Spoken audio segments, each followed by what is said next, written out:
G'day good people, I am searching for crew. There's going to be a whole bunch of criteria at the end that I want you to follow, so don't switch off, get to the end. You can be male or female. You're going to have to be over 24. You must not be a prince or a princess. You must be a doer.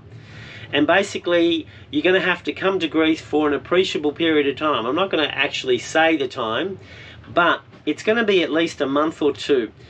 What I find is if you have only a week or two to spare, basically that's not enough for us to get any work done, because it usually takes a week or two for people to get their bearings and to be comfortable in the situation. Usually it takes 3 or 4 weeks, people, but so you're going to have an appreciable period of time. I'm really after a right-hand man and a left-hand man, so someone that has a lot of time up their sleeves. Now, I cannot pay you, and you'll have to pay your own airfare to Greece, but you will earn your right to come on the boat, and if you're good, you can stay the whole length of the trip. I mean, we're going to be going around for 2 or 3 years, and it won't cost you anything. But you will be continuing the work as you're on the boat. You'll be helping with maintenance, going through all the systems, checking everything, video editing. You're going to have time off as well, but it's going to be a working holiday. If you are available, say between March and July 2024, please make a video. The criteria will be at the end of this video.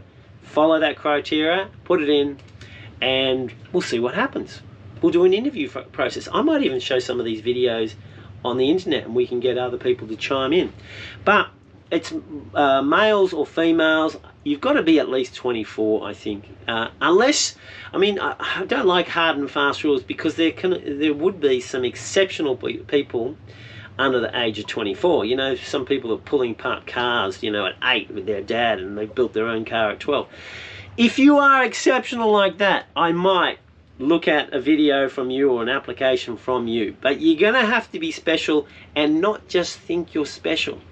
A lot of petals out there, people, feel that they are special now, and they haven't really earned the right to be special, I think. But some have. If you have, apply. But normally over 24, I would think. Anyway, without further ado, I'm going to show you a video I did with a potential crewmate right now. I wished upon a star and the good Lord to provide me with someone with long hair, someone that was thin, and someone that was fair. However, I forgot the gender and I got Bart from Aruba. Tell us about yourself, Bart. Hi guys, I'm Bart, 30 years old, born and raised in Aruba, and started off with windsurfing, kite surfing, and a bunch of sailing. Did a bit of racing sailing in the islands, did a couple of hopping crossings from Aruba to Bonaire, Curaçao, especially on What's that, 100 mile or something? That's about, the longest was about 50 to 60 miles. Oh yeah, yeah. But if you go straight through to Bonaire, it's about 100 miles. Okay. Last big passage I did is from Aruba to Panama. Was with a Jeanneau 54. This is the boat we're on now. It's a beautiful boat. Oh man, it's a beaut. Just keeps on going. It's cabin after cabin after cabin. Anyway, yeah, go on. Yeah, I feel pretty luxury on this boat. But this journey we've been doing a passage for about 640 miles. And it's where I really started like living it up. I'm like, yeah, I really want to keep on sailing more and more and just getting more experience. All right, excellent. And so, how much? So, have you raced boats? Yeah. I've been racing boats especially on a lot of monohulls. Yeah. And I've started off on the Columbia 42, for instance, and went on to like a Castet. That's Swan 43. I think. Yeah. It was a Swan. I also raced on the Grand Soleil on. Doesn't matter. It's a boat. Yeah. Yeah. Good.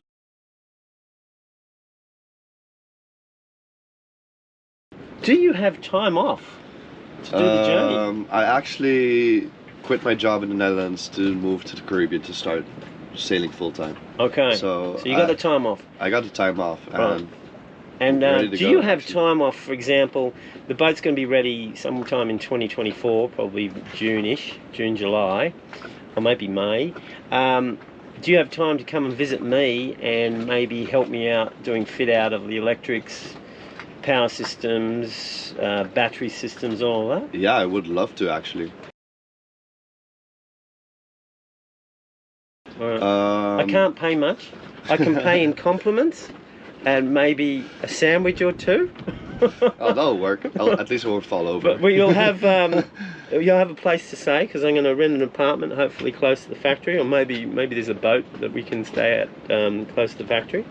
So that's a good thing, because if I've got someone that actually knows how we implemented the systems, then it's not all upon me. No, exactly. Yeah. I would love to see how things be installed, things be run, like especially all the wires be run, how it's going to be running. And you were telling me you actually had experience doing the camper van stuff. Yeah. Tell us about that. I started building camper vans at a company about 4 years ago. Yeah. And did it for like 3 years, and the boss actually really saw that I had a feeling for electricals. I was doing furniture work, building furnitures, and doing a little bit of metal work. Yeah, yeah. But he saw like I was pretty good at electrical, so he took me under his wing and taught me pretty much everything he knew. All right, good. And I ended up becoming like the head electrical engineer of the whole company. Why do you want to come on the Elcano Challenge? Because you might, look, I'm not saying you're going to die, but you might get close. Yeah, but at You've least seen my vlog, right? yeah, but Okay. at least I'll die doing something I love, you know. So No, it's going to be an adventure, right? You know Yeah. that? Yeah, okay. The first moment you posted about the video that you're gonna do the Elcano challenge,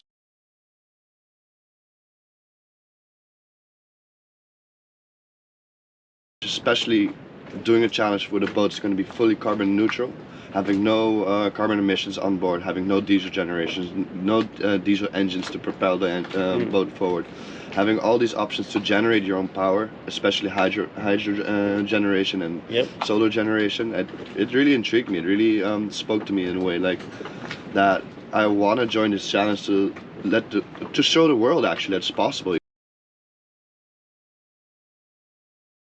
So far, I like how I don't have to pay you. That's a good thing. Unless there's some sponsors out there that want to, help us along.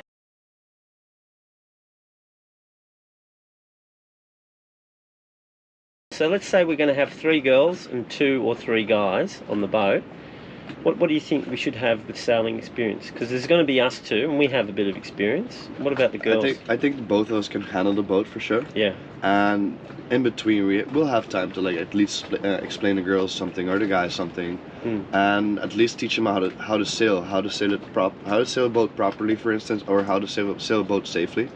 And We're going to be teaching them how to sail it fast, moderately fast and slow, because we're going to be analysing all the data, see what we can get away with to run all the gear on the boat. So it's not necessarily going to be an out-and-out race. We're going to work out what the limit is that we can sail at to still run everything. And we're hoping that's going to be, well, somewhere between 8.5 and 10 knots, but we'll see. Who knows? I'm more of a day person, so I usually flake out around 10 or 11. How do you feel about doing the 10 to 2 shift, like regularly? yeah, I'll be pretty good at that. You good at that? Yeah. Because we have to mesh there. Because I'm great at 2 to 6 in the morning. I love it. That's my favourite thing. But I'm just terrible at 10 to 2. I really am terrible. For me, it's not a problem. Yeah, 2 actually. to 6, it's magnificent, people. You see the sun rising. Oh, it's lovely. I love especially night shifts when sometimes you have the moon, sometimes you have the moon that sets early. Yeah. Especially those shifts are amazing. Oh, they You have a bunch of stars. You stare, and you have like glowing plankton on the back of the boat. And there's so much things to stare at. I and love just full moon sailing. I love it.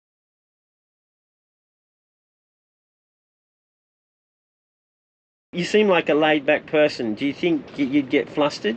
Have you ever been like panicked in your life? I have when I was smaller, but I kind of learned that panic. And what was that? What was that?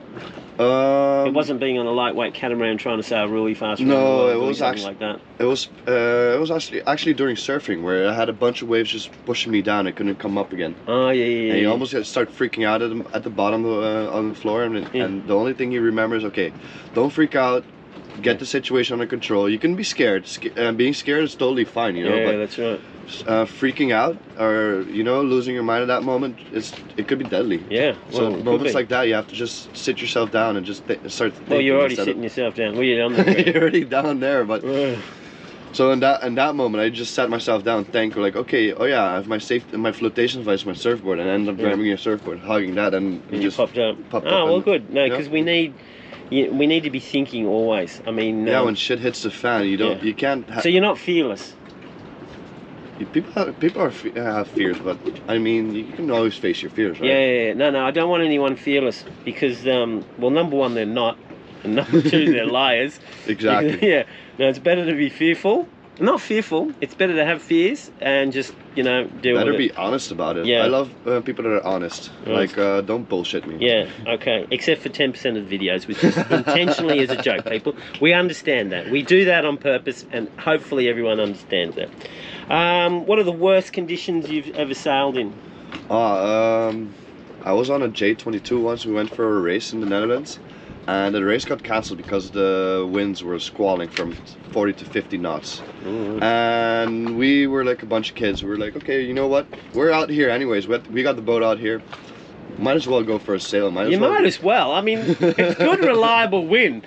The worst is when you go out 10 to 15 and it drops to 6. This is good wind. Yeah. You're guaranteed to go somewhere. Okay, tell us You're about it. guaranteed to get the boat on the lean, and we had the jib like triple reefed and the Wow. main like double reefed, and we couldn't even touch the main sheet like that. It was that hard, and the jib was powering the boat forward, and we were 3 or 4 people really hiking the thing out, at least trying to keep the thing a little bit flat, you know.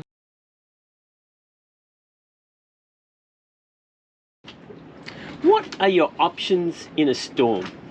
You could try to throw the boat and heave too, but Yeah. it's with a catamaran. I can imagine it would be hard. Yeah, A lot harder than a monohull. It is. All boats are different. I've also heard from people doing it. I've never done it before, but as well as if the storm gets really bad, just they throw all the sails and just keep the sea anchor at the bow of the boat to keep the bow in the wind. Like, Well, that can be good if your wind is going to be from a certain direction. I mean, that's what Lynn and Larry Party say you should do. But the trouble is, what happens when a storm passes? You get the wind changing, and then you get the waves changing, and then you get the waves coming from 2 different angles, and they peak. When you throw out your bow, like a power anchor or something like that, that's great because it actually pushes the water and it stops the wave from breaking where you are. The trouble is, you're now here and then waves are coming from a different front, and so it sort of takes away your freedom of maneuver. So up to a point, I agree with you, but then you just got to keep on doing stuff. And if it's not working, you keep on doing more stuff. And, hopefully you don't make the mistake, when there's a wave peaking and you're, doing something, experimenting, something that's outrageous. So, yeah, but the point is, look, you can only try. The video must have your name and age. It must have your qualifications and how much experience you've got with that qualifications.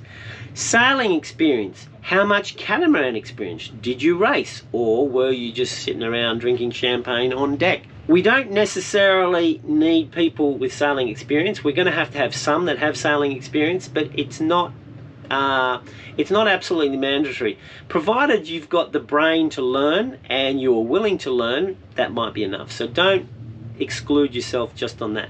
But if you do have cat racing experience, or you've been sailing around the world on a catamaran for the last 10 years, well, please put that in because you will be useful.